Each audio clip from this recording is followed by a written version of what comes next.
Aleluia, graça e paz, queridos, amém? Pode sentar, por favor. Que bom, como é bom estar na casa de Deus, podermos adorá-lo, exaltá-lo, glorificar o nome dEle. Como é gostoso sentir a presença de Deus em nosso meio. Louvado seja o nome de Jesus, amém? Queridos, nós estamos vivendo um momento nesses dias de propósitos. Nós temos uma palavra-chave: propósitos proféticos. E essa palavra entrou no nosso coração e vocês vão ouvir por muitos dias essas palavras. Mas ela tem todo um conteúdo. Essa palavra propósitos proféticos surgiu no meu coração quando eu pensei como serão os dias posteriores à pandemia. A pandemia vai passar. Esse momento vai passar. Quais serão os seus propósitos? Os sonhos que você já tinha, tudo aquilo que você planejou na sua vida, em todos os âmbitos, familiar, social, financeiro, ministerial, espiritual, em todas as áreas da sua vida, que ao iniciar esse ano de 2020, você havia se programado, você havia feito algo no seu coração, projetado, e esse propósito nos últimos dias desapareceram de alguma forma. Por perseguição, pelas lutas, pelas dificuldades, e esses propósitos, alguns engavetaram, alguns estão esquecidos, alguns estão no estágio de desesperança, alguns estão tão desacreditados, que talvez estejam olhando para o horizonte perguntando: como será? Como será a minha vida?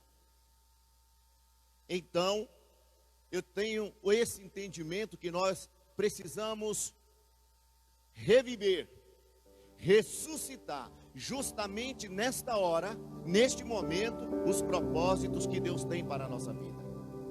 Amém? Porque a pandemia vai passar. E se nós deixarmos para iniciarmos os projetos depois da pandemia, muitas pessoas não vão ver o que hoje, que sexta e hoje nós vamos ver. Nós não vamos estar preparados para a demanda dos corações das pessoas. Nós não vamos ter respostas se nós não buscarmos em Deus agora. E quando as portas se abrirem totalmente, você vai estar preparado como nunca. Você vai estar firme, você vai estar de pé. E nós seremos exemplos de pessoas que resistimos, prevalecemos, conquistamos, resistimos diante das lutas para provar, testemunhar que Jesus é o Senhor das nossas vidas, da nossa casa, da nossa cidade e do nosso país. Amém? Então eu quero que você abra sua Bíblia no livro de Atos, no capítulo 8. Você vai acompanhar comigo essa leitura. No dia 8 de setembro de 2019, eu preguei nesses textos.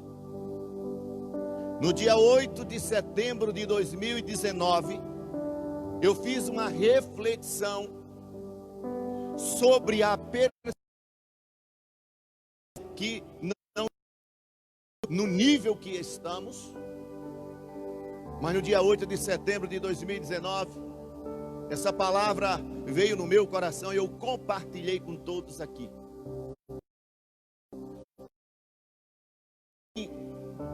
Com propósito de é Cristo, a realidade assustadora, mas o futuro, um propósito promissor, tão profético, que você vai sair daqui com o teu coração em chamas, como acabamos de cantar. Você que está em casa também, teu coração vai incendiar, incendeie o coração. Porque nesses dias, queridos, Deus vai incendiar o teu coração. Deus vai incendiar nossos corações. Porque a fome e sede que as pessoas haviam dito e a palavra profetizada, sentir fome e sede, não de comida, não de bebida, mas esses dias chegaram. E você vai ser para mostrar a glória dele. Amém? Mas vamos lá. Capítulo 8, a partir do verso 1 diz assim: E Saulo aprovou a morte de Estevão. Naquele mesmo dia, a igreja de Jerusalém começou a sofrer uma grande perseguição. E todos os cristãos, menos os apóstolos, foram espalhados pelas regiões da Judeia e da Samaria. Alguns homens religiosos sepultaram Estevão e choraram muito por causa da sua morte. Porém, Saulo se esforçava para acabar com a igreja. Ele ia de casa em casa, arrastava homens e os jogavam na cadeia. Aqueles que tinham sido espalhados anunciavam o evangelho por toda parte. Filipe foi até a capital da Samaria e anunciava Cristo às pessoas dali. E as multidões ouviam com atenção o que ele dizia.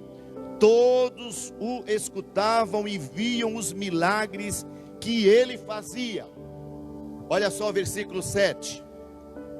Os espíritos maus, gritando, saíam das pessoas, e muitos coxos e paralíticos eram curados.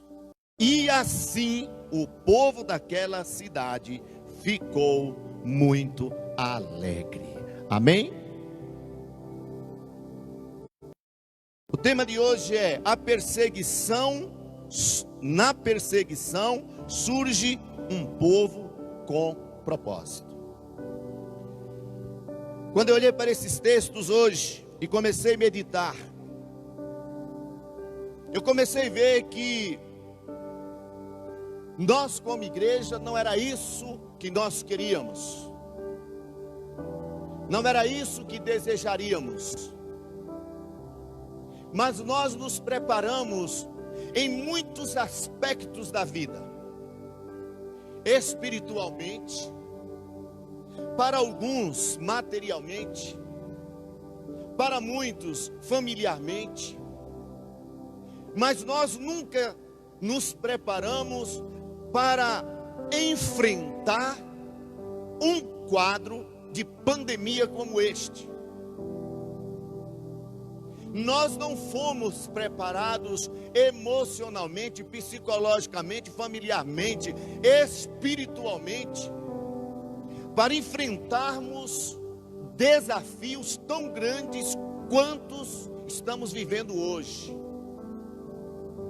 E vos digo que a maior das perseguições hoje, ela isso é um conceito meu, mas eu creio que 80% da perseguição que nós estamos vivendo hoje, ela é literalmente espiritual.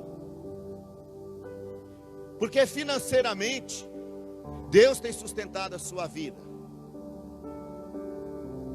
Muitas famílias estão sendo resgatadas. Houve um vendaval no meio das famílias. Existem muitas coisas tristes que estão acontecendo, mas podemos ver também que muitas estão se ajustando. Mas espiritualmente, a opressão, ela continua muito forte em cima das pessoas. E aqui eu me refiro à perseguição anterior, dessa que a Bíblia se refere em Atos capítulo 8, nós observamos que essa perseguição, ela foi muito literal, ela foi muito pessoal, ela foi muito abrupta. Foi com pedradas, com espadadas, com cadeias, perseguições terríveis. Paulo, com a sua autoridade, ele tinha autoridade de entrar em todos os lugares, ele literalmente arrombava as portas, tirava as pessoas de dentro das casas, metiam elas na cadeia, mandava dar surras. E os cristãos correram. Os cristãos começaram uma diáspora, procurar um lugar mais tranquilo. Eles iam por todos os lugares. Mas a perseguição atual, ela não bate, não prende, não agride fisicamente, mas ela se apoderou da mente. Veio no campo emocional, o medo. Como a Bíblia diz em 2 Coríntios 4:4, o Deus desse século, ele conseguiu cegar o entendimento das pessoas. E nós, digo nós, não generalizando, mas nós, igreja, precisamos acreditar naquilo que o Deus deste mundo colocou sobre a mente de muitas pessoas, e muitos acreditaram, trazendo sobre a mente das pessoas, o coração das pessoas, esse medo, essa insegurança, essa incerteza de pessoas perguntarem: onde está Deus? Cadê o meu Deus? A perseguição é totalmente espiritual. E aonde e como isso aconteceu? O que foi que aconteceu? Aonde nós falhamos? Francis Schaeffer, ele diz que um dos maiores desastres foi a negligência dos cristãos em defender a verdade com argumentações e não com a própria palavra, e isso gerou na igreja uma acomodação. Schaeffer fala que essa acomodação fez com que os cristãos e a igreja pensasse na prosperidade, no avanço do bem-estar, no sucesso da igreja, com entretenimento, com um monte de coisas, mas não impediu que o mundo influenciasse a igreja. Schaeffer diz que essa acomodação permitiu que o mundo tivesse uma influência maior do que aquilo que nós podíamos imaginar. E com isso, os cristãos ficaram distraídos espiritualmente. A igreja se distraiu. A igreja, ela pode ter inovações. A igreja pode experimentar coisas novas. A igreja, ela se movimenta culturalmente. A igreja se movimenta espiritualmente. Mas a essência, os princípios e o verdadeiro evangelho, isto é imutável. Então a perseguição, ela veio muito sutil, ela veio sigilosa, e ela, como a Bíblia diz, tem um texto de Mateus capítulo 16, versículo 18, que diz assim: Pedro, sobre esta pedra edificareis a minha igreja, e as portas do inferno não prevalecerão contra ela. O diabo viu escrever a Bíblia, ele conhece a Bíblia mais do que todo mundo, humanamente falando. E ele sabia que naquela época, lá dos apóstolos, ele confrontou o povo pondo para correr. Agora ele não tinha como fazer isso, porque em certos aspectos a igreja se levantou. E se o diabo chegasse hoje, e até pela a nossa democracia, não ia ser aceito agressões físicas. Então ele não veio para arrombar a porta no literal, ele veio sorrateiramente. Já que ele não pode derrubar a igreja de fora para dentro, ele começou a derrubar a igreja de dentro para fora. Inverteu a perseguição. O diabo achou lacunas. O diabo achou uma igreja dormindo espiritualmente. Encontrou pastores dormindo, líderes dormindo, os atalaias dormindo, os atalaias que deixaram os seus postos, e ele sorrateiramente entrou na igreja. E quando eu estou falando de igreja, eu estou me referindo à igreja em todas elas, tá? Num geral. Porque todas as igrejas, a maioria, com poucas exceções, não sofreram. Então a perseguição não foi de fora para dentro. Ele achou um meio de envolver a igreja de uma certa forma e implodiu a igreja. Tentou sucumbir a igreja. Porque explodir é explodir para o externo. Implodir é explodir e trazendo para dentro. E a igreja sofrer esse impacto, essa perseguição. E nós, cristãos, estávamos vivendo a igreja dos nossos avós, que por sinal, os nossos avós eram mais atentos espiritualmente. Era a igreja que praticava jejum, oração, campanha de oração, muita intercessão, muitos intercessores, muita programação. Havia círculo de oração, havia em muitas igrejas intercessões de muitos dias. A igreja era ferrenha na pegada espiritual. Mas a igreja de hoje, de alguns anos para cá, até estes 5 meses anteriores, ela se acomodou. Ela se acomodou. Schaeffer, ele vai dizer que as influências do mundo trouxeram para dentro da igreja argumentações, falácias, teologias, ideologias, que tiraram o foco da essência para viver aquilo que ele chama de aparências espirituais. Olha o que diz ele. Ele diz que em muitas igrejas, as pessoas deixaram de pregar a Cristo, morto e ressurreto, o evangelho da verdade, para pregar automotivação, poder além daquilo que é possível ao homem.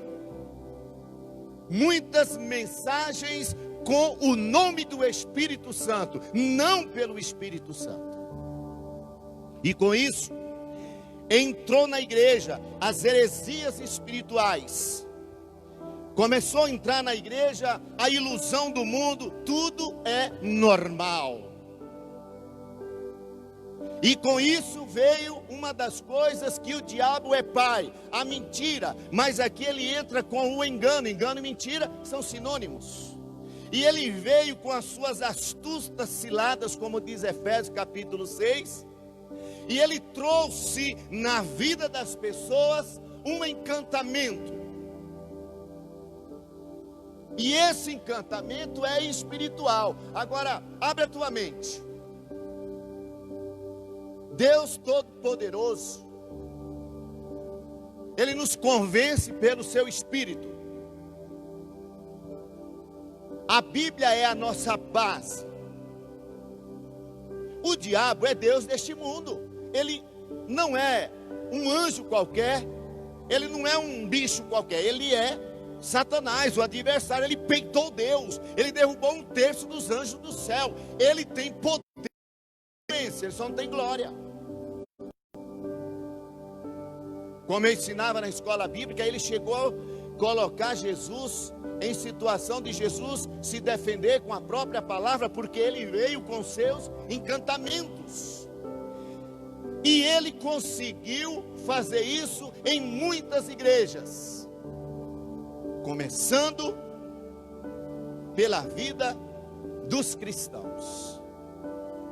Ainda no capítulo 8 de Atos, nós vamos ler, a partir do versículo 9, nós vamos ver que Samaria tinha um homem chamado Simão, conhecido como encantador,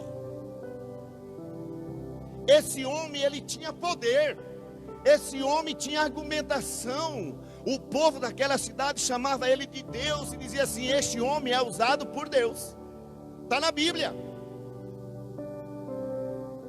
Este homem é usado por Deus, e a Bíblia diz que as multidões acompanhavam Simão Pedro, porque esse Simão Pedro fazia coisas maravilhosas.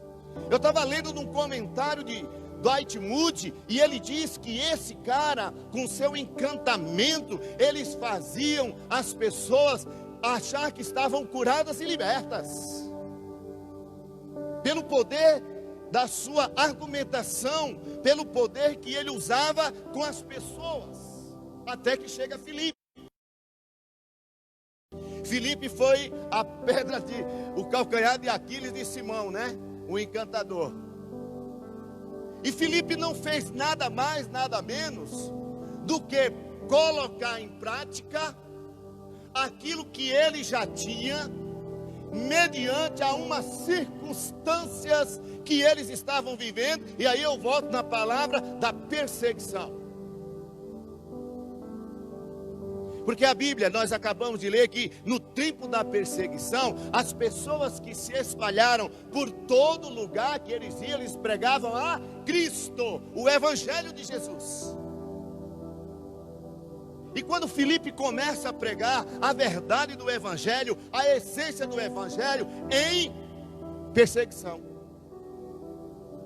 Eu gosto muito de falar isso, porque dias atrás, Estevão tinha acabado de morrer a pedradas pelo Saulo. Santo Agostinho, ele diz que Paulo começa a se converter ali, na morte de Estevão, porque ele vê Estevão levando pedrada, e ele assistindo, vendo um homem morrendo a pedrada sem negar a Jesus, e dizendo: pode acabar de me matar, que eu já estou vendo o Senhor à direita do Pai. Algo transcendente à imaginação de Paulo. Peraí, esse cara está morrendo por um evangelho, por um Jesus que morreu e ressuscitou, e ele está dizendo que está vendo, e eu estou matando ele. Diz Santo Agostinho que ali ele começou a ser convertido. Depois ele tem um encontro, né, com Jesus, que é lá em Atos capítulo 9, a caminho de Damasco. Mas nessa perseguição, esse homem, Simão, que iludiu o povo, era tido como o mais importante daquela sociedade. Todas as autoridades, todas as pessoas iam atrás do vendedor de ilusão.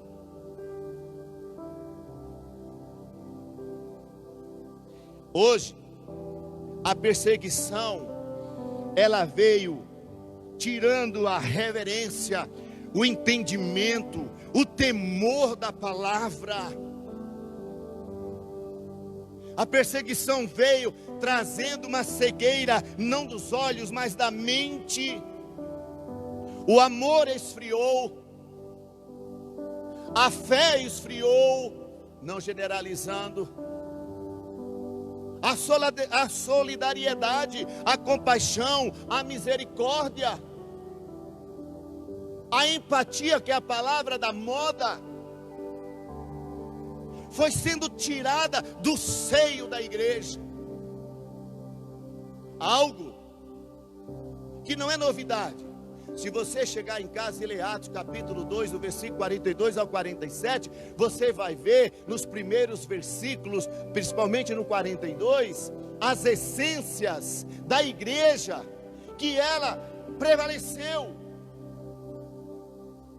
Mas isso aqui foi roubado. E aí, com todo o meu amor e respeito, de que maneira? O diabo entrou com a sua perseguição na mente e fez com que homens, em nome do Espírito Santo, em nome, não pelo Espírito, tirasse essa essência, esse temor, essa reverência, essa obediência, e fosse levado às pessoas pelas falácias, pelos conhecimentos, por descobertas sociológicas, pedagógicas, filosóficas e até teológicas, e começaram a tirar do seio da igreja a essência. E pregamos muito. Romanos 12:2. Não vos conformeis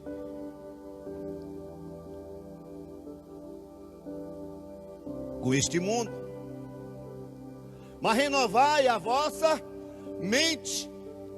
Mas a renovação dessa mente que nós pregamos não foi uma renovação pelo Espírito, mas uma renovação de um contexto clero, social e eclesiástico. Do que muitas igrejas terminaram sendo desconectadas da vida espiritual para viver uma vida de espiritualidade sem essência. A igreja foi arrastada, ludibriada, enganada. Surgiram ministérios maravilhosos que não conseguiram permanecer de pé, grandes pregadores, grandes cantores, que o intento inicial eram perfeitos, mas se perderam na caminhada, porque foram envolvidos por aquilo que o mundo estava mostrando, e não por aquilo, pela essência que tanto defendemos.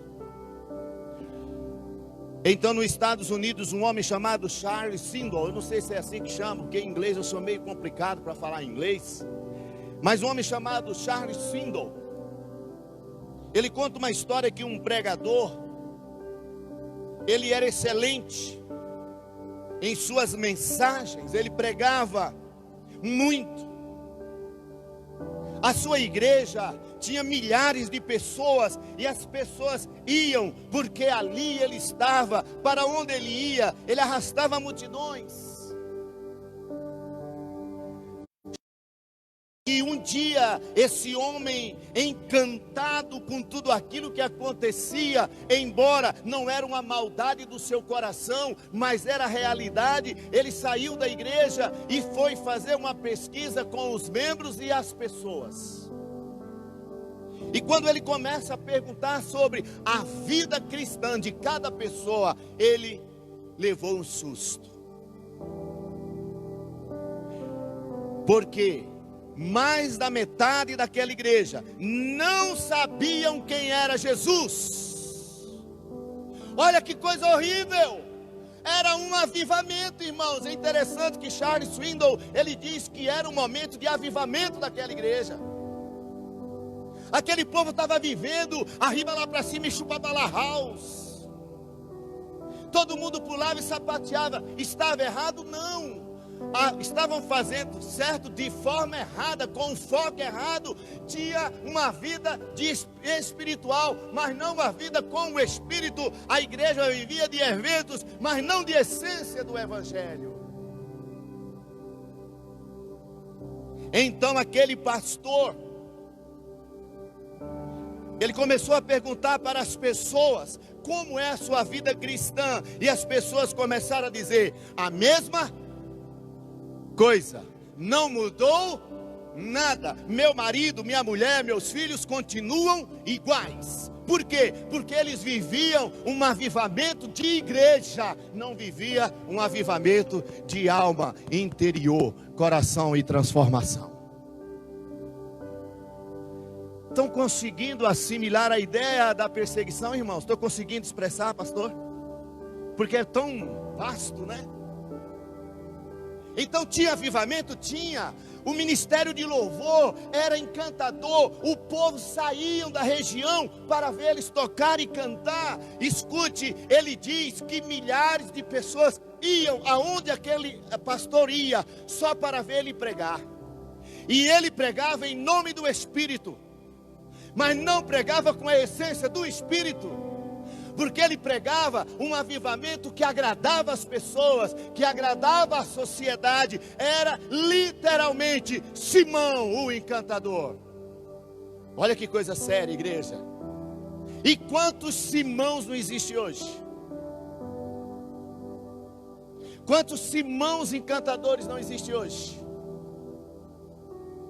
Olhe como a igreja desviou o foco da essência da sua igreja, do seu pastor, dos seus ensinamentos, e começaram a buscar um monte de ideias, filosofias, indo atrás de pessoas que falam até de Jesus. Eles falam de um avivamento do Espírito, mas não no Espírito, que faz toda a diferença. Então a perseguição entrou na igreja. Então aquele pastor de Charles Swindoll, ele diz o seguinte: quando as pessoas começaram a responder e disseram para ele: Jesus é muito fraco, o seu governo parece o de Saddam Hussein. Misericórdia.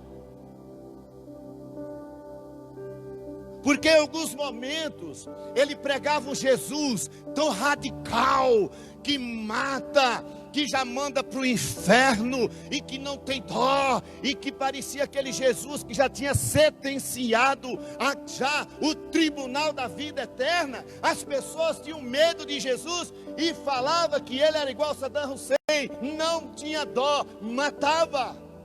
Quantas vezes você já ouviu falar isso?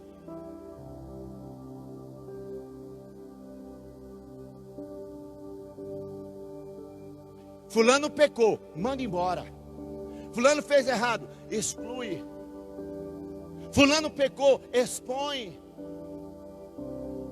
A igreja começou a ser uma igreja com essas metodologias, com esses enganos tão sutil. E a igreja sendo levada a agir de forma diferente do evangelho. Aí ele ainda diz: a grande realidade é que a igreja tornou-se ignorante da própria palavra de Deus. Você sabe onde é gerada a incredulidade? Não é lá fora, irmãos. Deixa eu te falar. Os incrédulos já não acreditam em nós. É natural, eles não conhecem Jesus, o evangelho. E nos últimos tempos, infelizmente, principalmente nesses nossos dias, a perseguição continua. E já que ele não pode nos prender, já que ele não pode nos bater, ele está criando uma dissensão, uma desmoralização de homens de Deus, de pessoas que um dia, eu não os condeno, eu creio que um dia pregaram com a verdade, mas se deixaram levar, e agora está uma briga horrível no meio de um povo evangélico, de um povo chamado cristão, brigando entre si. A mídia está detonando. Quer perseguição maior? Perseguição não é de fora para fora, divisão de igreja, teologia de todos doentes, pastores de grandes ministérios brigando com outros, querendo mostrar pecado dos outros, querendo expor a vida dos outros diante da mídia. Os maiores incrédulos não estão fora da igreja. Os maiores incrédulos é aqueles que um dia já conheceram o evangelho e viraram as costas para ele. Porque o incrédulo, o ignorante, a palavra, porque não tem conhecimento da palavra, é uma coisa. Dura é quando conhece a palavra e vira as costas para ela. As pessoas estão se tornando mais incrédulas, não acreditam mais em quem prega a verdade, pois quem prega a verdade hoje é descartado, envergonhado. Olha que coisa horrível. Deixado do lado, criticado. Quem prega a verdade hoje é tido como radicais, nunca mudou, mente retrógrada, é do tempo passado. Mas Jesus continua o mesmo, a verdade é a mesma, o evangelho é o mesmo, nunca mudou, que cura, liberta, salva e restaura. Pois bem, diante disto, o egocentrismo passou a tomar conta dos púlpitos. O cristocentrismo foi deixado do lado apenas para discipulados ou escolas específicas. Não que necessariamente nós devemos voltar à escola bíblica dominical. Pode colocar na quarta, no domingo, na sexta, isso não importa. Mas hoje, algumas igrejas aboliram o ensinamento bíblico. Só que o ensinamento bíblico é apostólico, é bíblico. Se você olhar desde o livro de Êxodo, ensina o teu filho e prega nos portais, grava no coração dos teus filhos para que eles nunca esqueçam. Senta com teus filhos, ensina a verdade do Evangelho, fala para eles de onde viemos, como somos agora e para onde iremos. Mas hoje, a igreja perseguida é a igreja intrínseca, é a igreja que está dentro, é a igreja que está com o povo no meio, não são fora. Mas olha o que diz Charles Swindoll: só conseguiremos interromper esse desvio da igreja, esse desvio do evangelho, esse desvio da essência, a partir do momento em que a perseguição realmente bater a porta, que ela doer em nosso corpo, atingir a nossa alma e nos levar ao arrependimento, à transformação de vida, então voltaremos à essência do Senhor. Aleluia! Agora vocês vão entender por causa do meu tema. Porque nas perseguições não há outra solução a não ser buscar o Senhor Jesus. Ele é o caminho, a verdade e a vida. Sem Ele não chegaremos ao Pai. Você pode procurar tudo no mundo, mas você tem que ir na presença do único Senhor e Salvador, Jesus Cristo. E Ele é simples, Ele é ensinador, Ele tem amor, Ele nos ama do jeito que somos. Ele não é conivente com o nosso pecado, mas nos ama a ponto de morrer por nós. Nós só vamos entender o que é amor quando faltar amor, quando eu sentir falta deste amor. Eu só vou sentir a falta do Pai quando eu estiver lá no meio dos porcos, como Lucas 15 do filho pródigo, e eu olhar e a fome me der desejo de comer larvagem, e eu falar: o que é isso? Na casa do meu pai tem comida, na casa do meu pai tem cura, na casa do meu pai tem roupas limpas, sandálias novas, anel de autoridade, e eu aqui com porco. Não, eu vou voltar para a casa do Pai. E quando eu entender essa falta na minha alma, então corro para o Pai. E na corrida para o Pai, vem o arrependimento, a confissão de pecados, aceitar Jesus como Salvador, a transformação do Espírito Santo. E nós vamos dizer: Jesus nos deu nova vida, sou nova criatura. Aleluia! Isso é o avivamento. Avivamento é o que transforma de dentro para fora. Avivamento é quando a minha alma tem fome e sede de Deus. Enquanto os lugares que são favoráveis me agradarem, eu vou continuar. Eu vou continuar indo até um dia em que eu entender que a perseguição chegou na minha vida.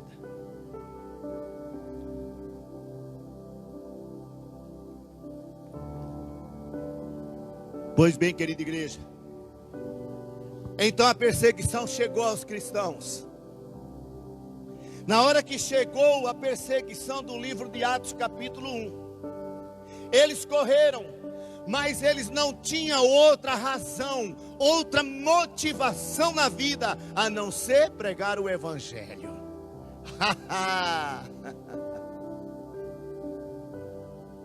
Deus vai nos libertar dessa cegueira espiritual. Essa perseguição vai passar e você vai sentir na tua alma um desejo tão grande de falar de Jesus, que um dia você conheceu, que um dia você entendeu a salvação, que a perseguição vai fazer você voltar para a essência, vai fazer voltar ao primeiro amor. A perseguição que nós estamos vivendo nesses 4, 5 meses está nos levando a um entendimento: sem Jesus eu não posso viver. Sem os propósitos de Deus na minha vida, não há como prosseguir.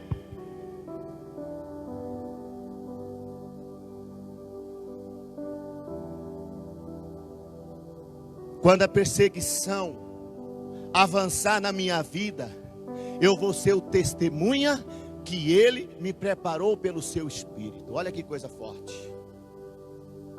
Atos 1:8 diz o quê? Recebereis poder ao descer sobre vós o Espírito Santo. Para quê? E sereis minhas testemunhas em Jerusalém, Samaria e até os confins da terra.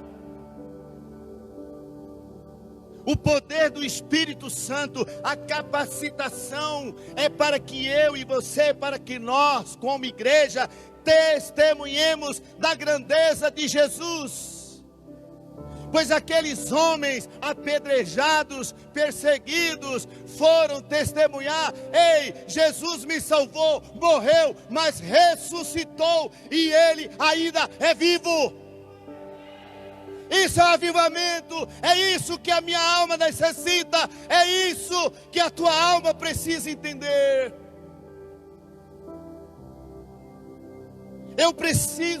Nós precisamos ser testemunha daquele que se entregou por nós na cruz. Ser testemunha e viver o ministério que Ele nos deu para a sua glória. Vou falar isso com muito amor e respeito a todos. Falei isso na manhã. Antes de você confiar em Deus, Deus confiou em você. Antes de você amar Deus, Ele te amou. E Ele, por seu amor, a sua graça, a sua misericórdia, nos capacitou com o seu Espírito. Ele nos deu o ministério, Ele nos deu os dons. Aonde estão os propósitos de Deus na sua vida? Engavetou-os, jogou fora. O que você está fazendo com o que Jesus te deu? Você está distribuindo isso aonde? Nas mesas dos bares? Nos lugares errados? Nas drogas? Na prostituição? No adultério? Aonde você está distribuindo? Aonde está? Pois é na perseguição que revelamos quem somos. Os covardes retrocedem, mas os valentes permanecem, ainda que lhe custe a própria vida. Não nega. Manda pedra, manda mais. A última pedra, Estevão foi perdendo a consciência. E ele olha para cima, segundo historiadores, e ele tem a revelação dos céus e vê Jesus. Ele poderia dizer: desisto. Mas ele diz: continua, não vou abrir mão, é de lá. Porque isso aqui vai passar, mas lá é eterno. Essa luta vai passar, e o que nós somos e fazemos é eterno. Vai ficar marca na vida dos nossos filhos, dos nossos netos, bisnetos, não importa. Talvez a tua casa, todos não servem hoje, mas há um Cristo capaz de alcançar todas as suas gerações. Talvez você e eu seremos plantadores de um avivamento. Porque muitos avivamentos, na hora da perseguição, e a igreja não passou só apenas no livro de Atos, mas eu poderia aqui discorrer a história da igreja, o tempo não vai permitir, mas houveram muitas outras perseguições. E foram nas perseguições que esses homens avançaram. E se você e eu, nós que estamos aqui, os que estão em casa, temos Jesus como Senhor e Salvador, é porque estes homens não abriram mão do dom, do ministério, do chamado, da unção do Espírito Santo sobre sua vida. Então a perseguição está aí.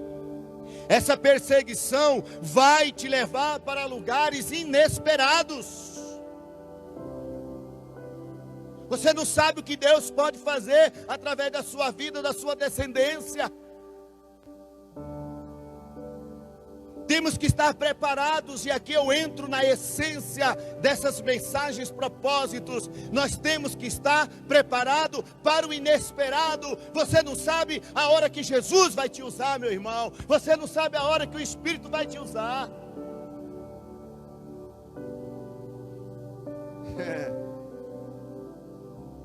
O Espírito Santo pode te usar na fila de um banco, no meio da rua.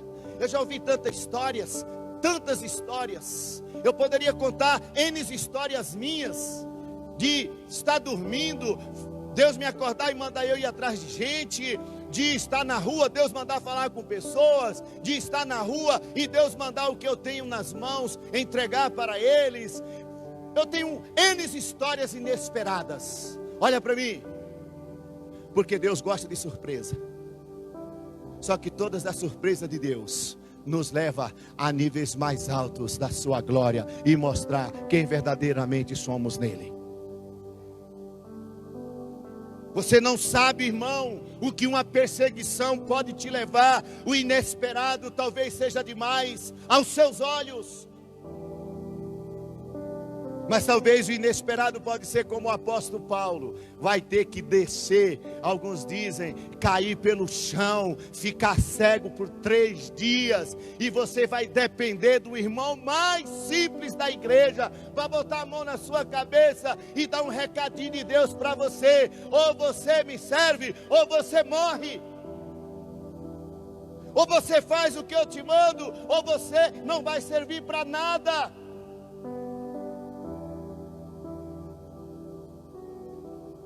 O inesperado de Deus pode ser agora.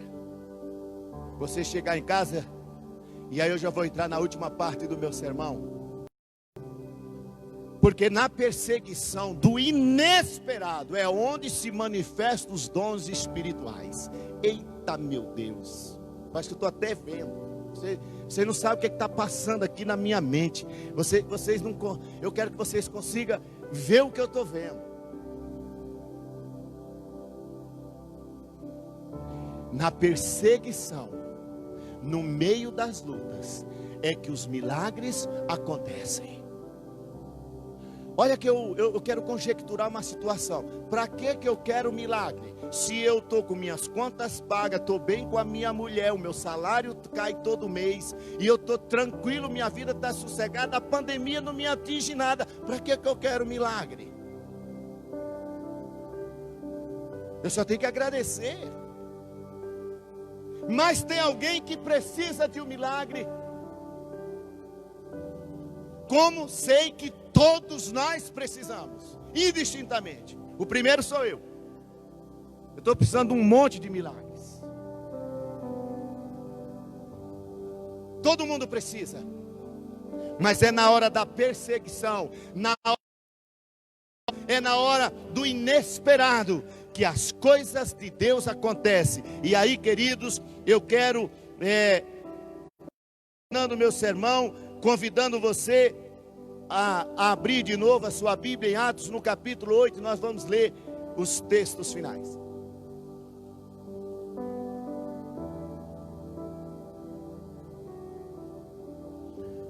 No capítulo 8 do livro de Atos, versículo 6 em diante, olha o que a Bíblia diz: e as multidões ouviam com atenção o que ele dizia. Está se referindo a Filipe. Todos o escutavam e viam que os milagres que ele fazia. Agora, Se ajeita na cadeira aí. Tem um amigo, pastor, que ele diz assim: arruma, coloca o cinto e aperta o cinto. Como é que é? Coloca a tua cadeira em vertical e aperta o cinto, que você vai levar um tranco de um voo. Vai romper a barreira dos sons, que é um tranco danado. Eu já tive essa experiência. Versículo 7.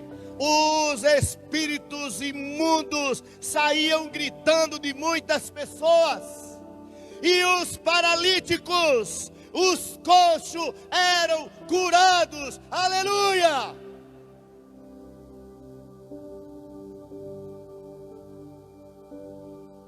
Olha para mim. O tempo do milagre é agora, para que quando passar a pandemia, o povo veja: Cristo ainda faz milagre, Jesus ainda é Senhor.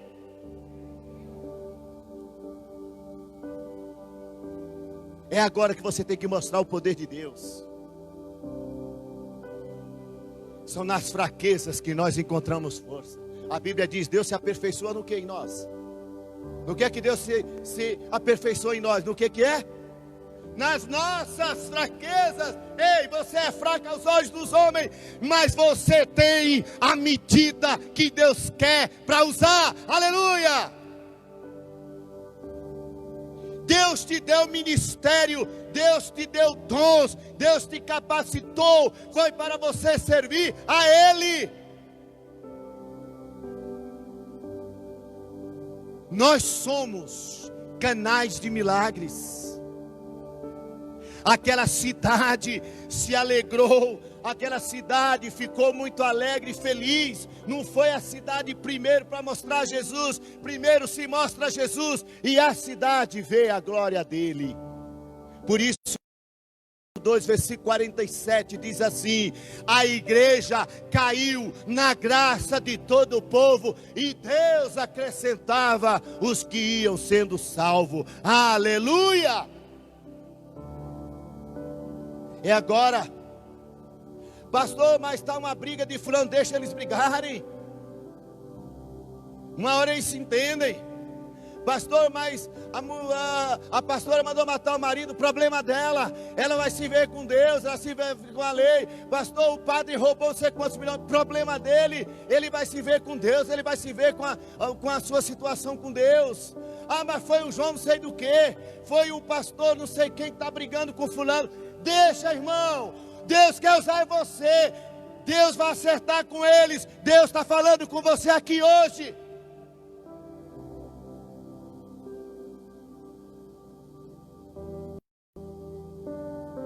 O que Deus tem para a sua vida não depende de homem, não depende do que eles fazem, não depende do que eles dizem. O que Deus tem para a sua vida é o propósito para o qual Ele te chamou e te salvou. E isso independe de homens. Eu não faço porque não quero, não que me impeçam. Quando eu estou alinhado com Deus, até os inimigos reconhecem-me quem sou, ou seja, me reconhece. Deixa os teus inimigos dizer: está vendo aquele irmãozinho, está vendo aquela irmãzinha? Ela continua inabalável. A casa está caindo, mas os alicerces estão de pé. O povo está difamando, mas Jesus é o mesmo. Não importa o que os outros pensem. Mostra o teu Jesus agora. O propósito de Deus é agora. Amanhã é outro dia. Vai passar. A pandemia vai passar. E como eu profetizei sexta-feira, vou repetir a profecia. As pessoas vão bater na tua porta, vão te chamar por videoconferência, vão te ligar e dizer: ore por mim, eu preciso desse Jesus. E você vai adorar como nunca adorou, vai pregar como nunca pregou, vai cantar como nunca cantou. Você vai fazer melhor, porque no meio das tribulações e no meio das perseguições é que mostramos o nosso melhor para o Senhor Jesus Cristo. Aleluia. Amém? Na perseguição, Deus levanta um povo para propósito. Grava isso no seu coração. E sabe quem são essas pessoas? Olha do ladinho aí. Fica de pé.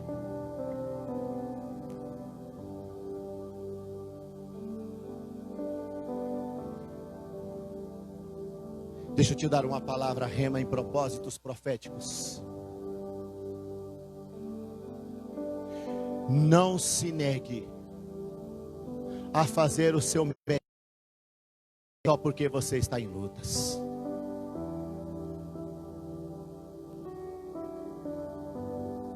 Sua roupa rasgada, seu rosto esbofeteado, uma cruz cravada na sua testa, digo, uma coroa de espinho cravada na sua testa, os açoites comendo fervorosamente nas suas costas, jogado no chão, pregado numa cruz, só para fazer o melhor por você e por mim.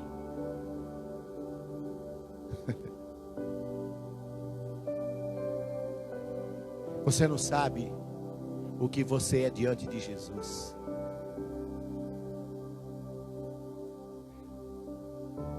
Olha a minha loucura. Se você entender como loucura, questão sua. Mas talvez se você levasse uns tapas na cara, você suportaria mais do que uma palavra. Talvez se alguém ameaçasse de colocar você na cadeia hoje, talvez lá você cantasse mais, adorasse mais, você pregasse mais do que com a liberdade que tem hoje. Não sei porque eu estou falando isso, mas eu estou falando. Sabe quem está perdendo? Não é Deus, não é o reino, porque Deus sempre vai levantar alguém. A igreja não vai morrer, a igreja não vai acabar, porque a igreja é dele. Hoje eu desafio você que está aqui, você que está em casa. Faça o seu melhor.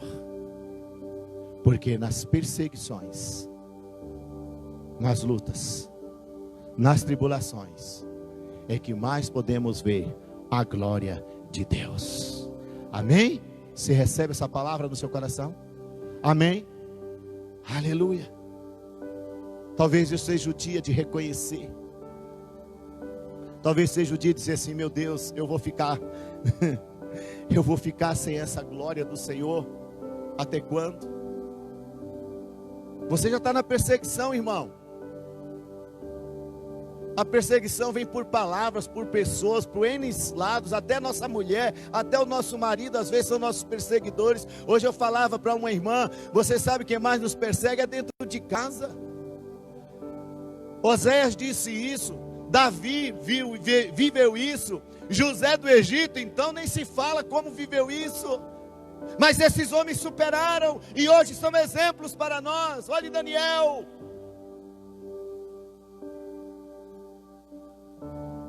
Você também é capaz de mostrar Jesus agora.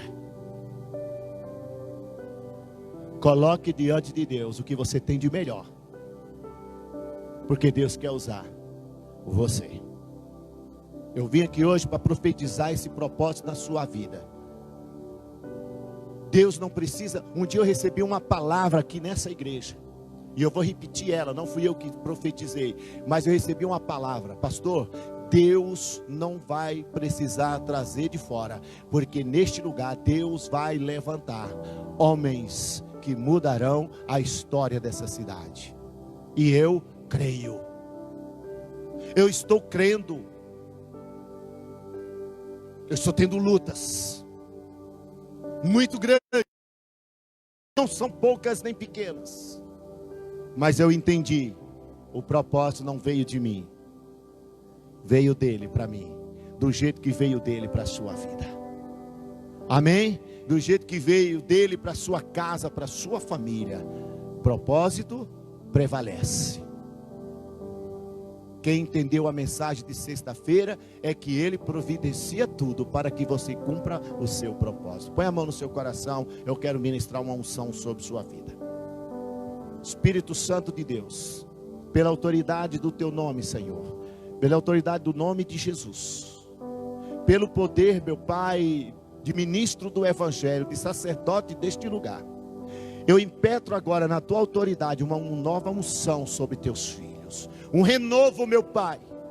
Espírito Santo, do jeito que o Senhor agiu na vida daqueles apóstolos e de todas aquelas pessoas, e os levou a lugares inesperados, mas com a Tua glória, fazendo milagres, assim seja sobre a vida dos Teus filhos neste lugar. Seja assim também, meu Pai, sobre todos que me ouvem essa noite. Espírito Santo, toma em Tuas mãos, porque em qualquer circunstância, Tu és o Senhor. A Tua glória não se acaba. A Tua glória surge quando um povo chama pelo Teu nome. O Senhor é Deus de milagre, eu creio. Eu creio que o Senhor está levantando um povo para um propósito. As condições, isso é contigo. Propósito, Deus, é um rema essa noite no coração, na vida dessa irmã, desse irmão, dessa pessoa que me ouve. E se você ainda não tem Jesus como Senhor e Salvador, hoje é o dia de você aceitar Jesus como Salvador e dizer: a partir de hoje eu vou viver a essência de Jesus na minha vida, porque o tempo do milagre é o tempo chamado hoje. Por isso, Pai, eu impetro essa bênção sobre a Tua casa, sobre Teus filhos, para a Tua glória, em nome de Jesus. Amém e amém. Amém? Você crê nessa palavra? Então não se esqueça. Eu falei que sexta-feira que eu ia orar para muita gente não dormir aquela noite. Alguém aqui passou por essa prova? Uma pessoa ligou: nunca mais ore. Nem vou mostrar. Mas algumas pessoas falaram: pastor, não ora mais não. Que o Espírito Santo não deixou dormir de jeito nenhum. Já viu orar para dormir? Eu não sei você, mas tem hora que você ora assim, fala: Espírito Santo, deixa eu dormir. Você amanhece o outro dia assim, com o olho queimando e ardendo. Eu espero que a palavra de Deus te incomode nesses dias. Eu quero que o Espírito Santo te faça acordar nessas noites. Eu quero que o Espírito Santo te traga de volta a presença dEle, para você chorar, mas não é de dor. Você vai chorar, minha irmã, você vai chorar, meu irmão, mas não é de dor, não é de tristeza. Você vai chorar porque você vai ver a presença dEle na sua vida. Irmão, você vai fazer coisa que ainda não fez. Simplesmente entenda que nessa perseguição Deus te levantou para romper.